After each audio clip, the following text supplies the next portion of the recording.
Hey, welcome back to another video of editing basics. In this video, we are going to learn how to share designs directly from GetStencils. First step is to complete your design. Make sure your design is ready to share by finalizing all elements. If you haven't already saved it, click Save button to ensure your work is not lost. I have already saved my image. Second step is to click on the Share button.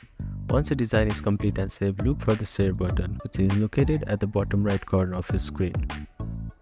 Here, you can see the sharing option.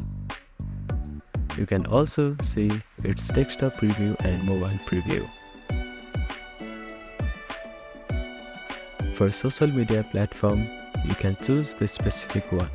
GetStencil directly share your design on Facebook, Twitter, or other connected platform.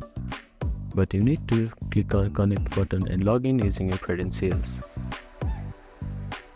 Once you have selected your preferred sharing method and adjust setting, confirm the action.